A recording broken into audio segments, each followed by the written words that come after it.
I think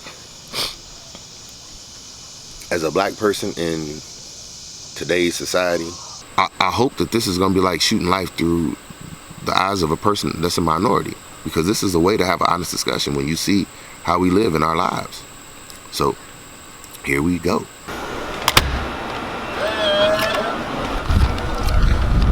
So we up out the shop. Boy, get that camera out my face. Okay, I see you, Mom. He said, okay, I see you, Mom.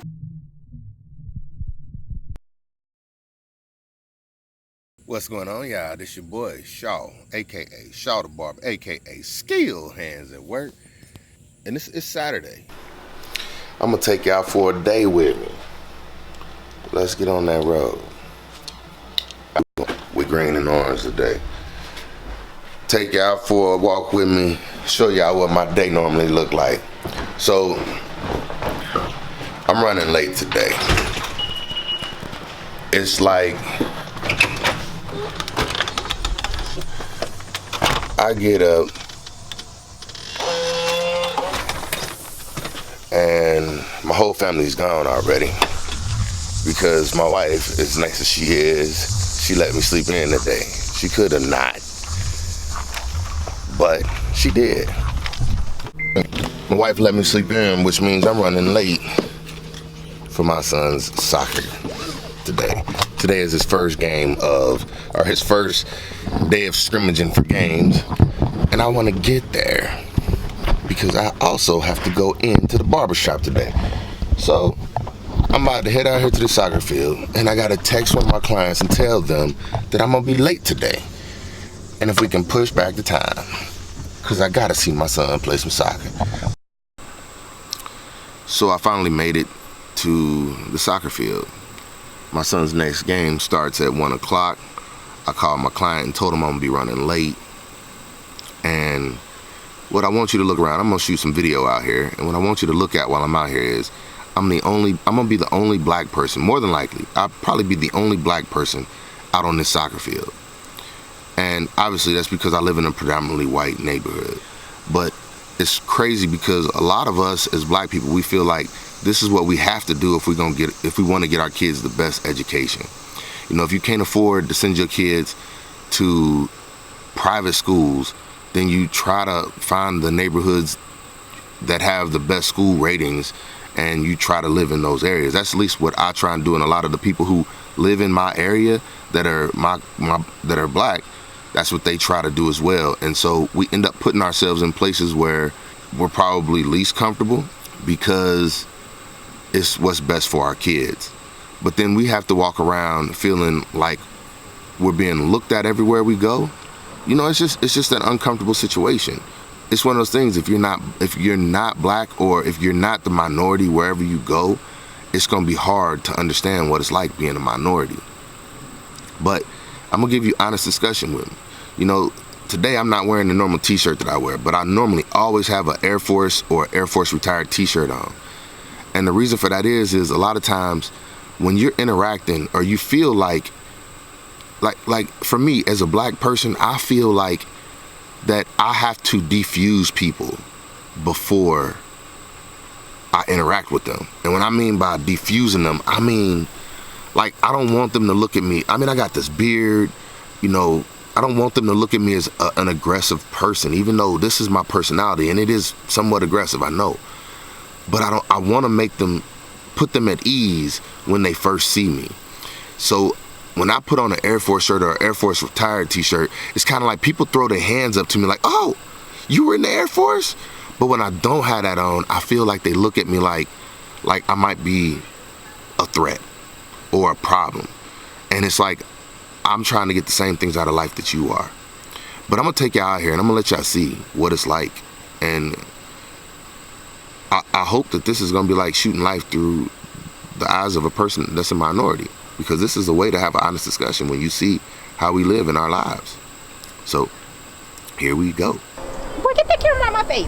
I gotta go get Major's water bottle, go see if the school's open and try to fill it up because he's out of water. All right. Do you have any waters in the van? I doubt it. What up, big boy? How you doing? You want to walk over there to Major and say hi? Yeah, I do. Okay, bring me his water bottle. Okay. Okay. So now I'm here with Major. How's soccer going? Good. Going good? Mm-hmm. How did y'all do your first game? We won. Y'all won? Mm-hmm. How you feel y'all gonna do this game? Good. Good? Mm-hmm. Think y'all gonna win? That's right. Positive attitude all the time. Let's look a little bit at the soccer team.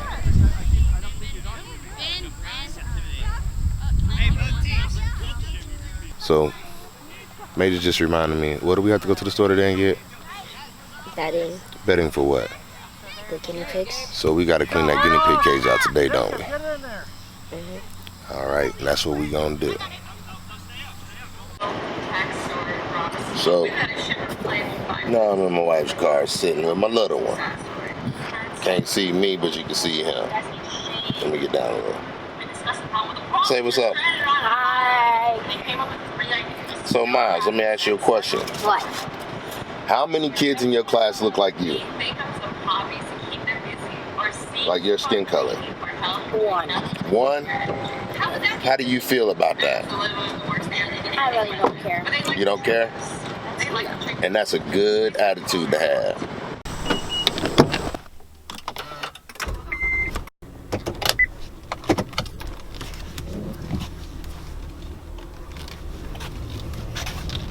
I made it out to the soccer game. They're playing 3 games. I missed the first one. I made it for the second one, and the second one was the one that my son didn't play in. So I got to go out to see my son. At least I got to see him and show him that I came. But I know it's probably crushing him at the fact that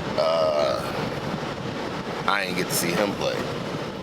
So it's one of them things, you know, I ain't perfect. I ain't make it out there to see all 3 of his games. I got to go to work. But he needs to know that that's what needs to happen. I could have been out there earlier. That's my fault. I should have been out there earlier. But I woke up a little late today. I worked on some videos, did some editing, and got up a video on YouTube today.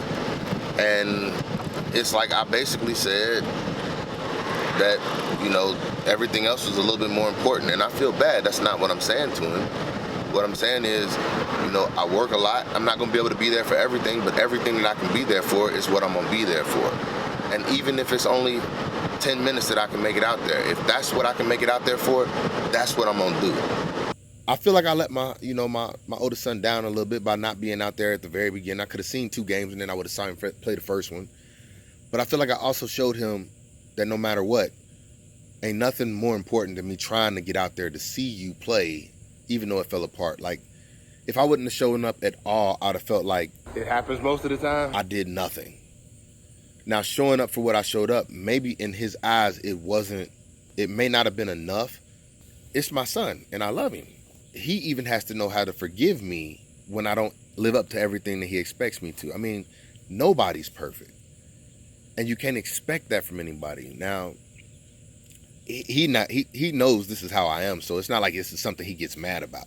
He doesn't. He understands and he knows how much I'm around. And you know how I missed 2 of your soccer games today? Yeah. And I only got to see the one that you didn't play in? How did that make you feel? It's okay? Yeah. But I'm saying that's one of those things where it's pressure within me of letting people, feeling like you letting people down. I got clients that depend on me too, and my clients are how I get to do the things for my son that I'm able to do. So I'm heading into work now.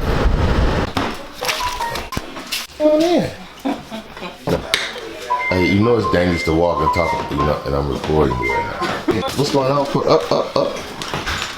Hey. Oh, he knocked out. It's a Saturday, so Saturdays are, for most barbers, a Saturday is a hard working day. For me, my Saturday is my relaxed day. It's the day where I don't let no new clients come in. I only work with the same people who've been in these Saturdays, or, you know, the people who I moved to Saturday. It's kind of like I know I'm never gonna have any issue or problem. Not saying that they're not a problem. Basically, it's like you're so close to me, you're either like family or you are family. And on that day, I like that because Saturdays is normally a day when my kids are out of school, and or they have games and stuff, and I have to be able to move people around on Saturdays. And when I'm saying I never have a problem, it's like if you were expecting to come in at 10 o'clock in the morning, and I'm like, hey, my son got a game at 11, we need to move you. The people who are in my Saturdays are the people who are like, what time you need us to be there? And they know that I do the same thing for them. So that is what makes my Saturday so great, which makes it so when I can do that on Saturday, then before my kids, like before I go to work, I can sometimes spend time with my kids, and I can make sure that that's a memorable time for them. Like I can make it to their soccer games if I need to. I could take them to the swimming pool if I wanted to before I go to work. But like now I'm off work, and look, the sky is still blue. Nobody's mad if somebody didn't show today, which, it happens. I'm not mad at them. They're not mad at me. It's just like, this is just one of those relaxing days. And that's what makes what I do so great is those people, the people who are in my Saturday, like I said, they're either like family or they are family. I let them into my life a lot more than I let the average person in.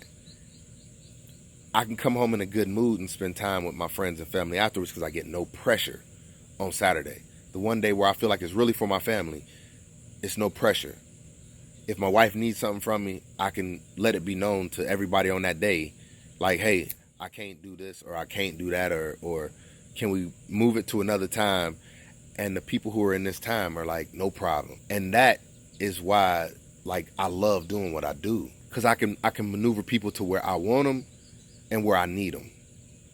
And my clientele, all my clientele, has been where I need them the whole time, and I appreciate where y'all been because it's been right there with me. So we up out the shop. But then after work, I come home, I'm talking to y'all for a little bit. My kids want me to go to the pool with them, and that's what I'm saying. Like, my life don't seem very interesting, but it depends on how you look at your life. Like, if you're looking at my life, I don't know. I'm hoping I'm just making a connection with people, but I don't know why you're looking or why you're watching, but I appreciate you doing it. But like, we look at our lives and we think our lives be so boring. And really, these little short videos that I do in between my videos, like the little 1-minute videos for Instagram, it's me trying to say, like, something that seems so boring can be very interesting if you look at it the right way. And so I'm always trying to push my mind to think about things differently. And so these videos are me practicing my editing, but they're also me going out and trying to observe things from different angles. And I encourage other people to try it. Like, all you got to do is use your cell phone. A lot of the videos you see are from my cell phone. And it's me pushing myself to try and take a better outlook on life. Like, to some people, that look like grass. To me, that's my beach. Like, I shoot these videos like this, not because I can't shoot nowhere else. I got a little YouTube studio set up for my kids in my house. But I come out here because this is where I relax. This is my beach. It don't look so good right now, but what I'm saying is, it's how you look at life. And the things that you are blessed with. Like, stop focusing on the negativity all the time. Start looking for your silver lining. Start looking for what's meant for you. What brings you happiness? Thank you. See, ha ha ha. I'm a cowboy.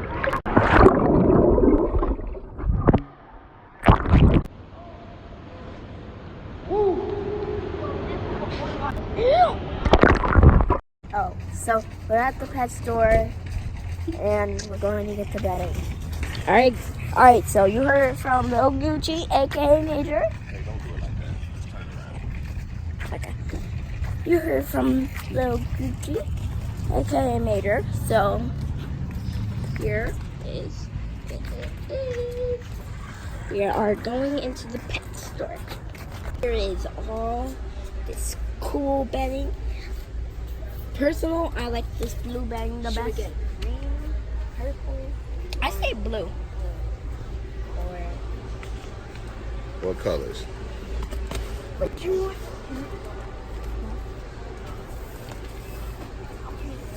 All right, let's go to the front.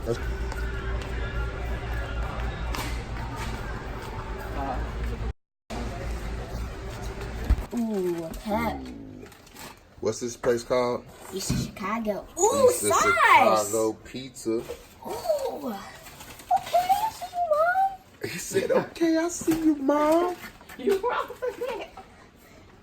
Did she do good? Yeah. So this is how I normally end my day. I sit out, I watch a fire. Normally y'all would see me, I'd be out here like this, so y'all can see the fire too.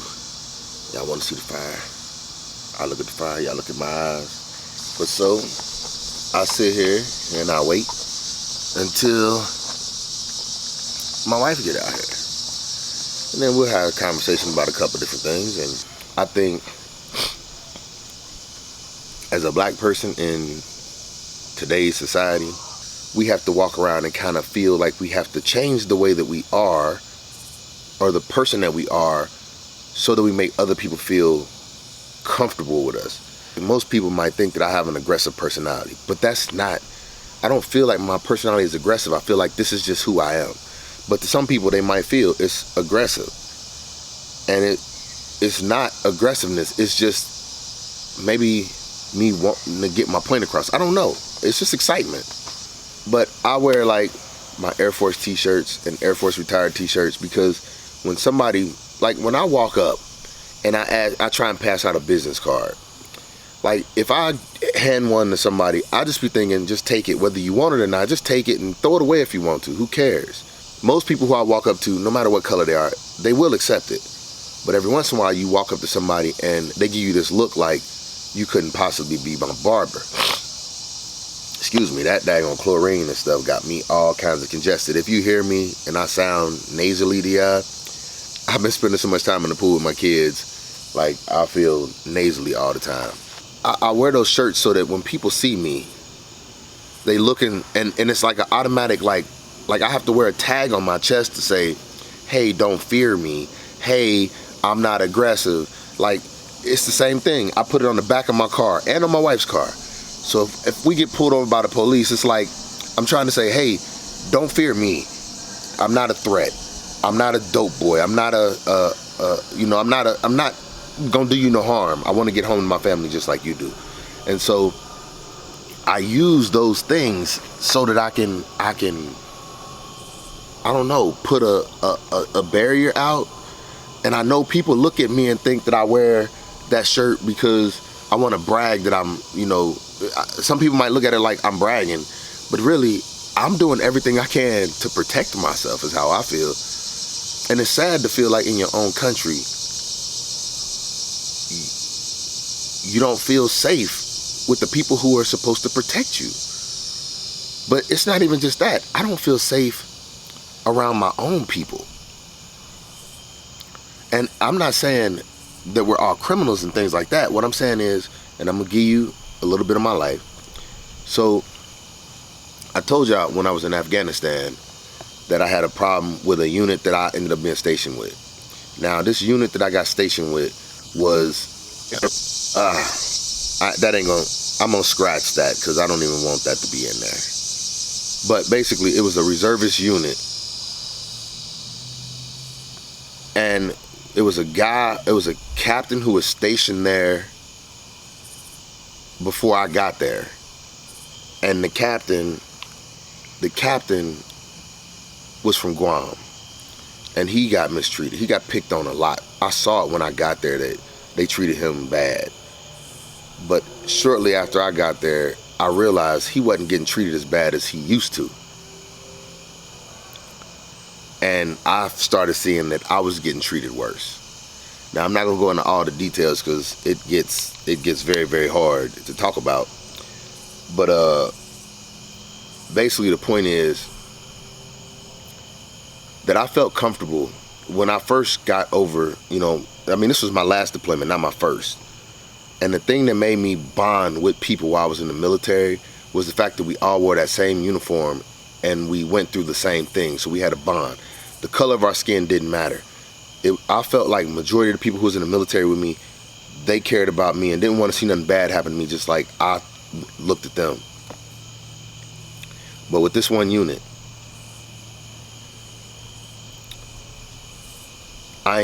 let's just say I ain't get that feeling from them. And this was the first time, like, I ran into it with the whole unit. Not just one person, but a whole unit. And that was rough because I had to live with those people. I had to convoy with those people. I had to do a lot with those people. I had to eat with them, sleep with them, everything. And I was there by myself. Now, I probably spent maybe a month at that location, combined over my whole 9 months.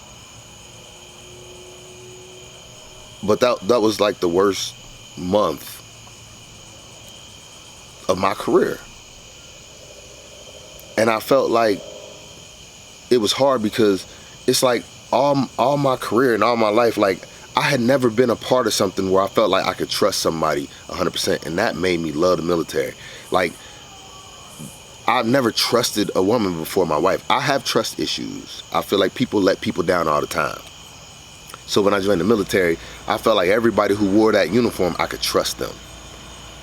And then I got put into that situation, and they pretty much controlled my life. And I felt like whether or not I lived and died was not up to my control. And the more that I kicked and screamed to tell people what was going on, the worse I felt like the treatment was getting. Because though I went over people's heads to try and let them know what was going on, it was kind of like I was causing waves. But I was scared because I was feeling like if I don't say something, it's gonna cost me my life. But then at the same time, I was thinking, if I do say something, it's gonna cost me my life. I'm not trying to make this out to be some tragedy because I'm sitting here and it's not. What I'm trying to make this out to be is a learning lesson. And that learning lesson is, for me, it was, and that's what makes all this so hard, is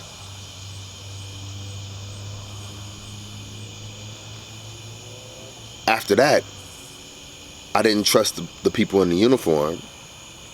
I ain't trust the people that's the same color as me. And I already know the people out there that don't look the same color as me, that there are people out there that hate me. And that made it double because I saw it in the military, people hating, and then I see it out the military, people hating. So I already know the people who don't look like me, I don't expect you to like me. If you like me, then, or if we could be friends, then that's a good thing. But if you can't, then it is what it is. But I don't expect it. And see, that's the thing. What I'm saying is, that's one reason why I live out where I live at. It ain't because I think I'm better than nobody. It's because I don't want to let my guard down around nobody and feel comfortable around them. See, when I'm around people who look like me, you feel comfortable, you feel relaxed. And then you have to worry about things that happen. I mean, let's not sit here and act like crime ain't happening in the black community, because it do. It's overlooked a lot, but it still happens, and that scares me. And I don't want to be put in a situation where, like, I'm tired of fearing for my life. But at the same time, I'm out here and I have a new kind of fear for my life. Because I know when I get pulled over by the police, it's kind of almost one of those things. If my license plate didn't say I lived out here when they ran them, it would kind of be one of those, what are you doing out here type of situations. That's what I feel like I get looked at like. What are you doing out here? And then my neighbors, they don't look like me. And since they don't look like me, I don't feel like we interact as much as they interact with each other. But I don't care. And that could be part of how I am, how I step away from people. It might not be them. It might be just how I carry myself. But what I'm saying is, either way, I don't expect them to like me or to love me. I don't expect them to really get to know me. And what I'm saying is, I'll never let my guard down out here because I'm not looking for nobody out here to be my best friend. And I don't expect for nobody to tell me if somebody does something on my property. But if I was living around people who look like me, I would have a bond with them. Like, I feel like my next door neighbor might also be my best friend. But I feel like if they were my best friend, it would hurt so bad if I feel like I lost their trust. Or if I lost trust in them. And so I just don't put myself in those situations. And what's crazy is, it's like race might not be as big as issue as everybody thinks it is, but it's like it's been so programmed up here in my head that I can't let it go. I told you I would tell y'all some stories about me and about what I've been through and why I am the way I am. I'm hoping that if anybody feels like I'm trying to be funny towards them in any way that is around me, know that, you know, it's not always about us. I'm not trying to be funny. This is just who I am, and I can't control it. But my wife's supposed to be on her way out here. And hold on right quick, because we got that fire blazing. Hold on. Let's get that going.